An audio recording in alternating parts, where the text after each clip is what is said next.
Hello, it's Bobi, aka Paginator, and it's time to announce Sharkathon 2024.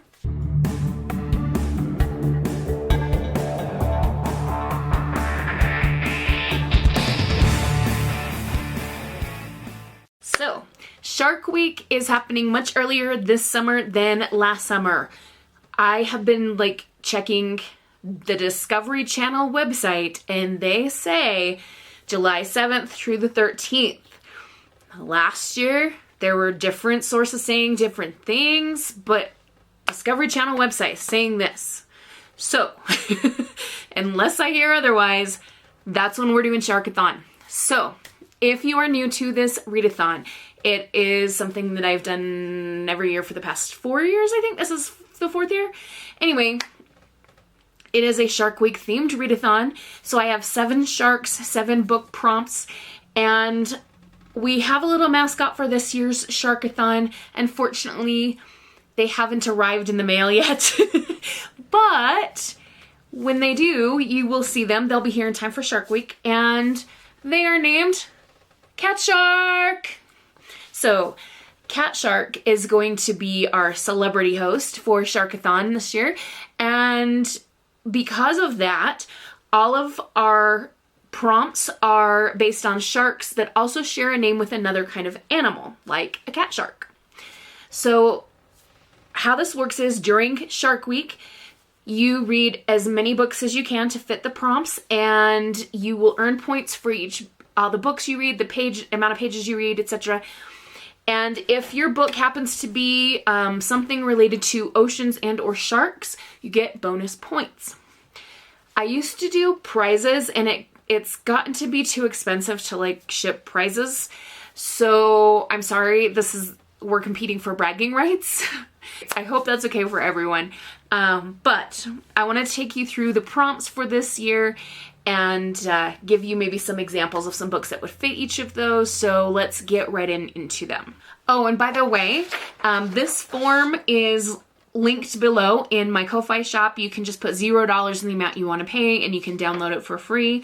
And when Sharkathon starts, there will be a Google form that I will give you guys to log in your books read and your points and all of that stuff. So there we go. Okay, first shark is Cat Shark in honor of our celebrity host. With cat sharks, there are several different types of cat sharks, and each of them has very interesting patterning on them. Some look more stripy, some look more like dots and things, and because of that, the prompt for Cat Shark is to choose a book with an interesting cover. So any book that you think has an interesting or cool cover, that's what you should read. For example, I think this cover is absolutely fascinating, Where Sleeping Girls Lie. So this might be the one that I read. I don't know yet. I haven't decided. We're a ways off from that right now, so I'm not going to commit myself. And I'm just going to apologize ahead of time if I'm laughing a lot as I'm filming this video. I'm a little bit loopy because, again, I'm a teacher. Teenagers infect your brain. Prompt number 2 is Crocodile Shark. Now, this is not a hybrid of a crocodile and a shark, but could you imagine if there were such a thing? Crocodiles and sharks are 2 of the animals that I would be most frightened to be bitten by. So because of that, I told you I'm loopy. The prompt for this one is a book that you think might be spooky or scary. An example of this one is this book here, Mark of the Wicked by George Bowers. I mean, 1, it says Mark of the Wicked. 2, there's a hooded figure. 3, there's howling wolves. And 4, there's some kind of cat skeleton on here. Oh my gosh, and there's a bat skeleton too. Yeah, there might be some spooky parts in this one. Prompt number 3 is Zebra Shark. Now, these sharks, when I looked up pictures of them, they were not what I expected, because I was expecting zebra stripes, right? That's not what they look like. They're more speckled. And so I thought, okay, that's kind of unexpected. So how could I turn that into a prompt? And so your prompt for Zebra Shark is to read a book that's out of your comfort zone. So if you read a whole lot of fantasy, pick something realistic. Or if you read a whole lot of middle grade, pick something written for adults. Or, you know what I mean. Something out of the normal of what you usually read. Now, a genre that I haven't been reading quite as much of lately is historical fiction. So I might choose The Downstairs Girl by Stacey Lee.